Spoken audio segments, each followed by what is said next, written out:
G'day guys, we're here at our roof test rig today. We've got some Klip-Lok roof sheeting on here. Going to show you how to install a Klip-Lok kit onto this roof using our steel mesh. So it's obviously a very small run here that we've got, but no matter how long or short your installation is, the principles that we're going to show you today remain the same. So we'll just install this small length here. It's just basically repeating the same thing over and over again to get the total run of mesh on your installation. So first off, I'm going to get my mesh out of the box and I'm going to size it up and cut it to length for this run of roof here. So on your roll of mesh, you're going to get this little tie on the roll. You can undo that piece there, and I'll just recommend you hold on to the roll so it doesn't unfurl really quickly, because steel can be quite resilient and springy.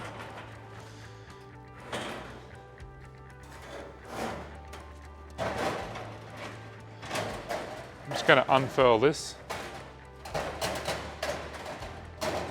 along the gutter there.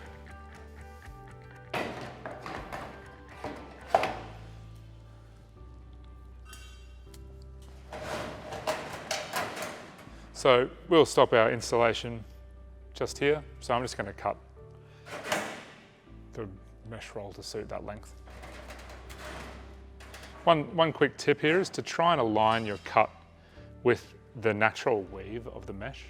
So the woven strand should be quite perpendicular to the length of the roll. So it's pretty easy to cut up along in between the vertical strands here.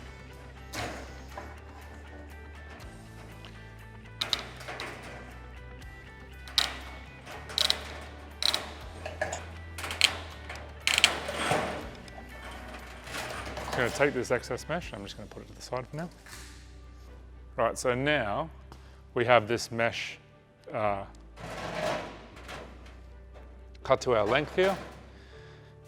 Now the next step here is we basically want to position this mesh right on the edge of the gutter like this, and we'll use this and we'll install our mesh trim on the gutter here with screws.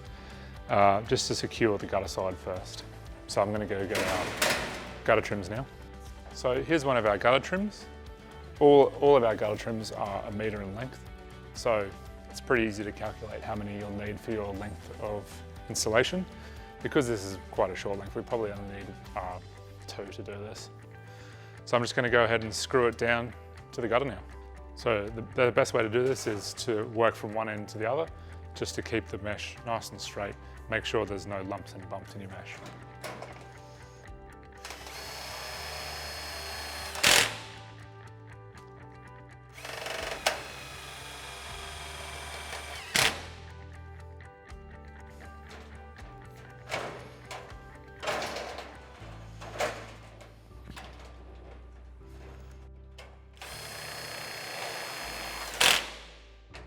So we're installing our second trim now, just butting it right up against the first one.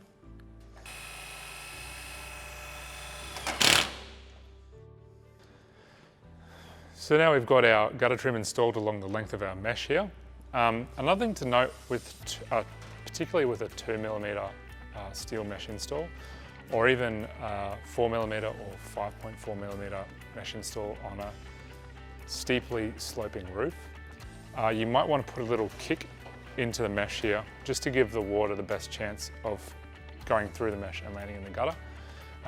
Generally with a Klip-Lok roof, which is what we're installing on here, you're not going to have super high roof angles, but for something like a corrugated roof where you're getting steeper pitches, then that might be necessary. So sometimes that kick is easier to put in on the ground with a piece of timber, but in general you basically want to put a bend in your mesh using a straight edge and just creasing the mesh here just above the gutter. So it's just something to keep in mind when you're doing install on your home. So now that we've done this side, we're going to go ahead and install the roof side of this Klip-Lok roof. So you'll notice here we've got these ribs along the length of the roof.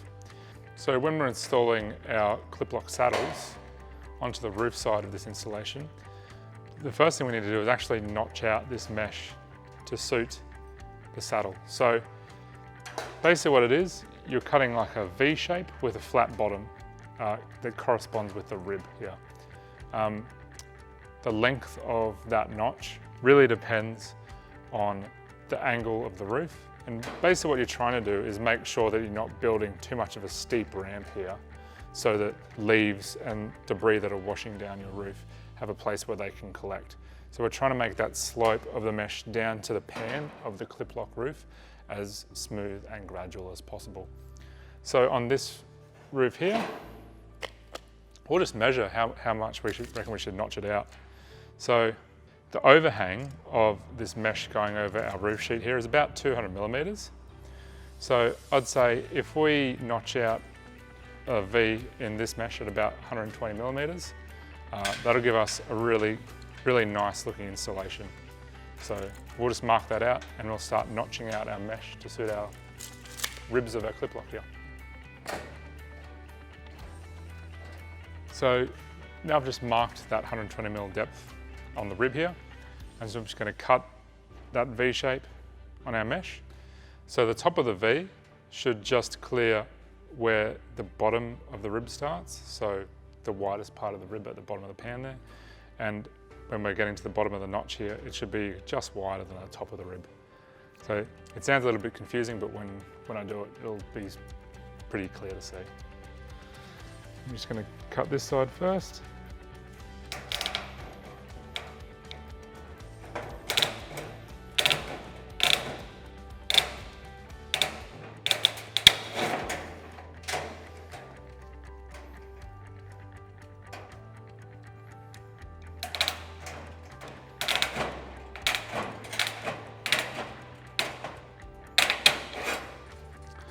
So you can see that V shape that I've cut out there, and now I'll just cut the bottom bit out. It's a little bit easier if you fold it back up.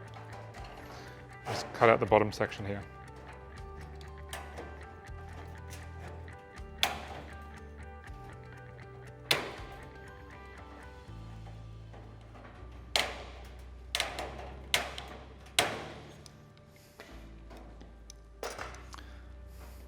So just looking at that, I can see that I should cut a little bit more of a notch out of this side just to clear the rib. So I'm just going to do that now.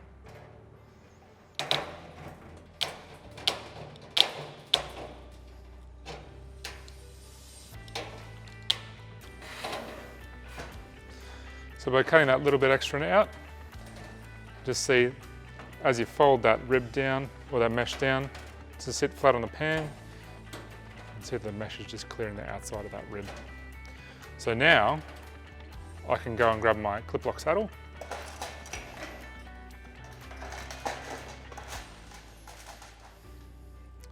and install it at the top edge of this mesh. So I want the flat edge of the Klip-Lok saddle to sit flush with the top edge of the mesh here.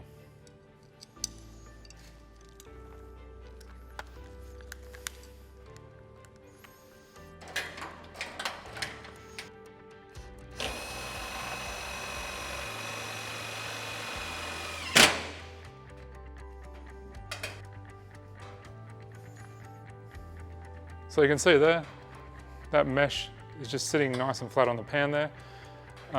Just as an additional bit of security for the mesh here, we'll just put an extra screw just at the top of the rib here, just holding that mesh on.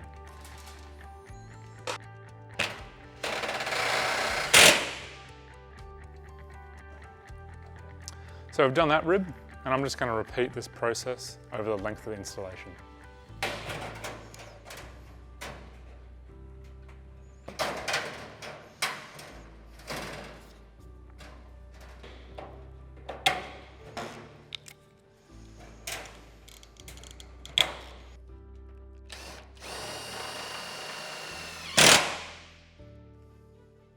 So you can see there we've got a really nice smooth transition from our roof pan to our mesh.